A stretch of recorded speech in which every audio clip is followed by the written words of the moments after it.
ჩემი შვილი შემოვიდა ოთახში, შემოვარდა და მითხრა, დედიკო, მე მგონი გარეთ ვიღაცას კლავენ და სასწრაფოდ უშველეთ. ამბავი, რომელსაც შორენა ლობჟანიძე გვიყვება 26 დეკემბერს საბურთალოზე გვიან ღამით მოხდა. სახლიდან გამოვედი თუ არა, აი ამ ადგილას იწვა ზუსტად, სადღაც 30 წლამდე ბიჭი, შავებში ჩაცმული, თავი ედო აქვს. სახეზე ქონდა დარტყმული, მარცხენა მხარეს თვალი, შუბლი ქონდა დაზიანებული, საერთოდ ვერ მოძრაობდა, ვერ ლაპარაკობდა. დავიწყე და კარები რო გავაღე იმ მომენტში ზუსტად სადღაც 7-8 ახალგაზრდა უტყავდა, წიხლებით იყვნენ ზედშემდგარი. ქალის მონათხრობით სასტიკადნაცემი ახალგაზრდის დასახმარებლად გამოსული თავდამსხმელების პირისპირ აღმოჩნდა. ამოვიცანი ჩემი უბნელი, ანუ ჩემი ასაკის ადამიანი, რომელსაც მივმართე სახელით რას აკეთებ, რა დღეში ხართ. მითხრა რომ ცდილობდა მათ გაშველებას, ის არაფერ შუაში არ იყო და აი ამ ჩხუბში თანდათან აი ეს გაშლილი ხელებით ეს ბიჭები გაყარა ნელ-ნელა იქით ამხარეს. მას შემდეგ რაც მისმა უბნელმა კაცმა თავდამსხმელები ადგილს განარიდა, უგონოდ მყოფი ბიჭების დასახმარებლად შორენა ლობჟანიძემ 112-ში დარეკვა გადაწყვიტა. თუმცა მისი მონაყოლით სწორედ ამ დროს კიდევ ერთი თავდამსხმელი გამოჩნდა. იქ დაახლოებით აი ამ ხარეს და მოულოდნელად სიგნალიდან გამოვარდა ასაკოვანი ადამიანი, ოდნავ ჭაღარათმით, ჭაღარა შერეული, რომელმაც დაუწყო გამეტებით წიხლებით დარტყმა. წიხლებით შედგა უგონოდ ფაქტობრივად უგონოდ მდგომარეობაში მყოფ ახალგაზრდას. ერთადერთი მომენტში რაც შევძელი იყო, რომ დავეჯახე, იმიტომ ყვირილით გასაკეთებ ვერაფერი ვერ გავაგებინე და დაახლოებით დისტანცირდა აი ამ ადგილას იყო. როცა აი ამიდან გამოასრიალა დანა და ვის გაუბედეოდა წამოვიდა დასარტყმელად. გვიყვება რომ შეიარაღებული კაცის პირისპირ ამჯერად მარტო დარჩენილმა მოძალადის განიარაღება ძირს დაგდებული მილით მოახერხა. აქვე იდგა კარებში ჩემი შვილი და არც მე თვითონ ალბათ შიშის ფაქტორით მქონდა რომ გამეტებით ვაგრძელებდი დარტყმას. ამ ხმაურზე ისევ მოცივდნენ ის ბიჭები და დაიწყეს მისი გათრევა უკვე. და ერთ-ერთმა დაიწყო ამ მილის ჩემი ხელიდან გამოგლეჯვა, რა დროსაც ამ ადამიანმა ეს ამ ხარეს მიტრიათმით, სადღაც აი იმ ადგილამდე მიმათრევდა, მიყვიროდა რომ ვის გაუბედე, იცი მე ვინ ვარ და მაფურთხებდა სახეში. მე უკვე შევძელი რაღაცნაირად ეს ხელი გაეშვა თმიდან და გაიყვანეს, გაათრიეს. რამოდენიმე იყვნენ ერთ ცემდნენ ის იძახოდა რომ გეყოფათ, მიშველეთ, ხალხი არა ხართ. 26 დეკემბრის ღამით მომხდარი თავდასხმის თვითმხილველი შორენა ლობჟანიძის გარდა სხვა მეზობლებიც არიან. ძალიან ბევრი იყვნენ, მე ბალკონიდან ყვიროდი, მილიცია უშველეთ, ვინმეს აი ჩემს ქვევით იყო. ძალიან ბევრი ვიყვირე, რომ არც ვიცოდი ვინები იყვნენ, მაგრამ გადაერჩინათ. და არ მოსულა არავინ. არავინ არ მოსულა ამ ქალბატონის გარდა. ეს ამის ხმა რო გავიგონი, ამან დაამწყდარა და მეც დამწყდარდი. ეს შორენა რო არ გამოსულიყო ქალბატონის შორენა, მე უნდა ჩავსულიყავ მილიციაში, აქვეა მილიცია. იმდენი ვიყვირეთ, ვიძახეთ, მაგრამ არავინ არ მოსულა. სასტიკადნაცემი ახალგაზრდა კაცი იმ კომპანიის დაქირავებული თანამშრომელი აღმოჩნდა, რომელიც თბილისის მერიის დაკვეთით ნუცუბიძეზე 2 კორპუსის დამაკავშირებელი ხიდის რეაბილიტაციას ახდენს.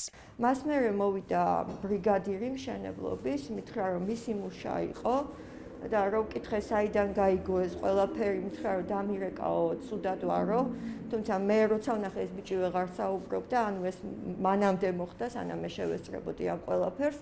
სასწრაფო არ მოვიდა. ბიჭი რომ მოვიდა გონზე და დაიწყო საუბარი, თხოვდა რომ წამიყვანეთ, არ მინდა ექიმი. თუმცა ჩემი დაჟინებული თხოვით, იმიტომ რომ წიხლებით მქონდა ნარტყამი, უთხარი საავადმყოფოში გადაეყვანათ, ხელში აყვანილი წაიყვანა ორ მამაკაცთან ერთად. შემდგომი დღეები ვკითხულობდი ამ ბიჭის მდგომარეობას და მითხრეს რომ არის თემქაზე, მერვე საავადმყოფოში. თუმცა საავადმყოფოს არ გამოუძახებია პოლიცია, რისი ვალდებულებაც აქვთ, რომ დაეფიქსირებინათ ფაქტი და შემდგომ მოკვლევა დაწყებულიყო. ეს ბიჭი იწვა პირველი ღამე ყავდათ რეანიმაციაში, შემდეგ უკვე გადმოიყვანეს ინტენსიურში, ქონდა ტვინის შერყევა, დაზიანებული ქონდა სახის ძვლები. შორენა ლობჟანიძე გვიყვება, რომ საპატრულო პოლიცია ადგილზე ინციდენტის შემდეგ მივიდა, უქმი შეავსო და წავიდა. ამის შემდეგ იწყება ამბის მეორე ნაწილი. შევედი სახლში, მოვწესრიგდი, იმიტომ რომ ახლა საშინელ მდგომარეობაში ვიყავი და უკვე რამდენიმე წუთის მერე მომდის შეტყობინება ვინმე სერაფიმისგან, რომელიც სიტყვიერ შეურაცხყოფებით შემოვიდა მესენჯერში. დავინტერესდი ვინ იყო, რომ გავხსენი მისი გვერდი, აღმოჩნდა ზუსტად ის ადამიანი, ვინც რამდენიმე წუთით წინ იყო აქ და მომიქნია დანა დასარტყმელად. ქალის მტკიცებით, შეურაცხყოფელი და მუქარის შემცველი მესიჯების ავტორი ფოტოთი მარტივად ამოიცნო და პოლიციაშიც დარეკა. ეს არის ერთ-ერთი ის ადამიანი, ვინც იყო აქ ზუსტად აი ამ ადგილას, ვინც იდგა და დანა მომიქნია დასარტყმელად. პირდაპირ შემომივარდა ამ მესიჯით მე მივწერე რომ რატომ თქვენი მოქნეული დანა რომ არ მომხვდა და შემდეგ უკვე მიგზავნის voice-ებს, რაზეც გითხარით და შემდეგ უკვე ინტენსიურად რეკავდა, მადლობა გადაუხადა და მე უკვე დავბლოკე.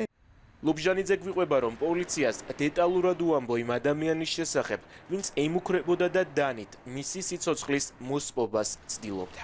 თუმცა შინაგან საქმეთა სამინისტროს რეაგირება დღემდე არ მოუხდენია. სავარაუდო დამნაშავის იდენტიფიცირება თავად მოახერხა და აღმოაჩინა, რომ ის ათენში მცხოვრები ეგრეთ წოდებული კანონიერი ქურდია. ძალიან უცნაური იყო დადგმული სპექტაკლის, სხვა რაღაცას ვერ დავარქმევ, იმიტომ რომ ამ ადამიანზე მოვიძიე მე ინფორმაცია და ინტერნეტში თქვენ შეგიძლიათ ნახოთ იგივე რუსულ საიტებზე, ვინ არის ეს სერაფიმ, იგივე კახა ჯანგველაძე.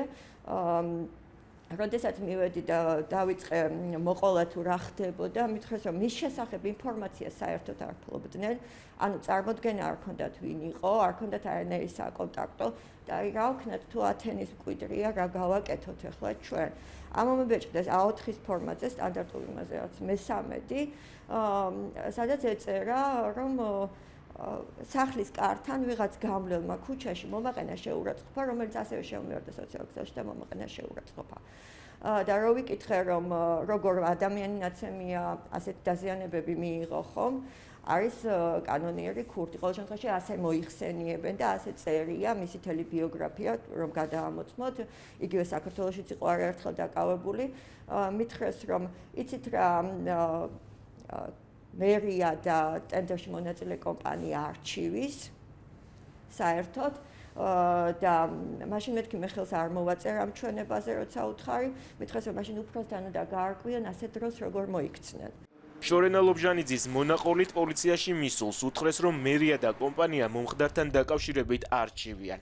თუმცა სატელეფონო საუბარში ის პირი, ვინც ნაცემი კაცის საავადმყოფოში მიიყვანა, ამბობს, რომ გამოძიება მას არ დაკავშირებია. ხომ არ დაკავშირებიათ პოლიცია თქვენ ან არა, არავის არ დაურეკია არაფერზე საერთოდ. არც ანუ ჩვენებაც არ აუღიათ არც ერთისგან? არ ვიცი, ჩემგან არა და სხვისგან არ ვიცი. იმ ბიჭებისგან მე მგონი აიღეს, არ ვიცი, ვერ გეტყვით. მომხდარის გადამოწმება ვცადეთ გამომძიებელთან, თუმცა მან ჩვენს შეკითხვას არ უპასუხა. ამ ეტაპზე კომენტარს ვერ გავაკეთებ, თუ შეიძლება დაგიმშვიდობოთ. გამოძიება დაწყებულია, საქმე აღძრულია და მიმდინარეა. თქვენ ვერ მოგაცდით ვერანაირი ინფორმაცია.